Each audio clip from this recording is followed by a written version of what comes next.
మధ్యప్రదేశ్లోని ఉజ్జయిని మహాకాళేశ్వరుని ఆలయం గురించి అందరికీ తెలుసు. ద్వాదశ జ్యోతిర్లింగాలలోని ఒకటి ఈ క్షేత్రం. నిత్యం వేలాది మంది భక్తులతో ఎప్పుడూ ఈశ్వరుడి నామాలతో ఉజ్జయిని మారుమోగుతుంది.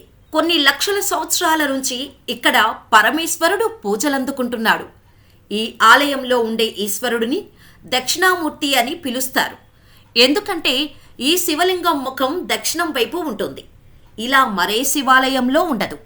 అంతేకాదు, ఇక్కడ కొలువైన మహాకాలుడికి తెల్లవారుజామున విశిష్టమైన హారతి ఇస్తారు. అదే భస్మ హారతి. ఈ హారతి 2 రకాలుగా మహాకాలుడికి ఇస్తారు. ఒకటి గోమయంతో చేసిన పిడకల్ని విభూతిగా మార్చి 2 మూటల్లో నింపి వాటిని ఒకదానితో మరొకటి తాడనం చేస్తూ ఆ విభూతి లింగంపై పడుతూ ఆ గర్భగుడి నిండా ఆవరిస్తోంది. మరొకటి శ్మశానంలో మొదట కాలిన శవం బూడిదతో ఇచ్చే హారతి. దీనిని నాగసాధువు ఇస్తారు. ఇంత ప్రాముఖ్యత కలిగిన మహాకాలుడు మన దక్షిణ భారతదేశంలో కూడా ఉన్నాడని మీకు తెలుసా? మన దక్షిణ భారతదేశంలో ఉన్న ఈ మహాకాళేశ్వరుడు గోదావరిని ఆనుకొని ఉంటాడు. ఇంత ప్రాముఖ్యం కలిగిన ఈ ఆలయం మరెక్కడో లేదు. ఆంధ్రప్రదేశ్లోని తూర్పుగోదావరి జిల్లా రాజమహేంద్రవరంలో ఉంది. ఇక్కడ మహాకాలుడిని చూసిన భక్తులు భక్తి పారవస్యంలో మునిగి తేలుతారు. ఈ పరమశివుడిని దక్షిణ కాళేశ్వరుడు అని అంటారు. రాజమహేంద్రవరం 2వ ఉజ్జయినిగా ప్రసిద్ధికెక్కింది. అంతేకాదు, ఉజ్జయినిలో మహాకాళేశ్వరుడికి నిర్వహించే భస్మాభిషేకం రాజమహేంద్రవరం మహాకాళేశ్వరుడి ఆలయంలోనూ నిర్వహిస్తారు. ఉజ్జయినిలో అయితే మహాకాలుడికి జరిగే భస్మహారతిని చూసేందుకు మహిళల్ని అనుమతించరు. రాజమహేంద్రవరం మహాకాళేశ్వరుడి ఆలయంలో ఈ నిబంధన ఉండదు.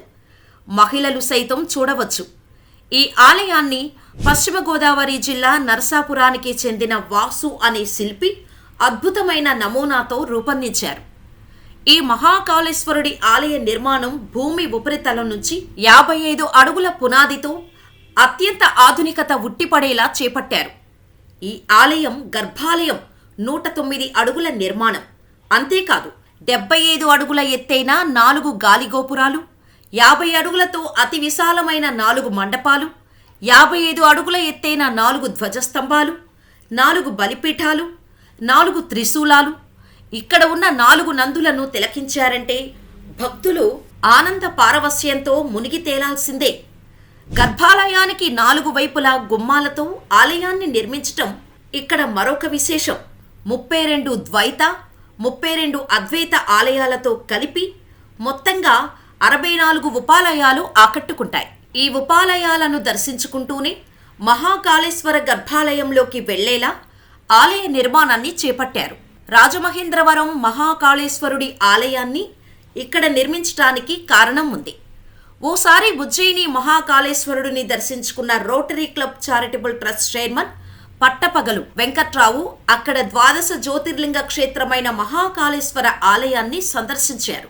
దేశం గర్వించదగ్గ ఇలాంటి ఆలయాన్ని రాజమహేంద్రవరంలో గోదావరి తీరాన నిర్మించాలని, ఉజ్జయిని మహాకాళేశ్వరుడిని దర్శించుకున్న అనుభూతే భక్తులకు కలిగేలా చేయాలని నిర్ణయించుకున్నారు.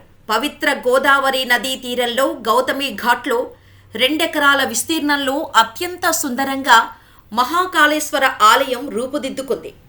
ఉజ్జయిని వెళ్ళలేని వాళ్ళు ఒక్కసారైనా ఈ ఆలయాన్ని దర్శించుకోండి.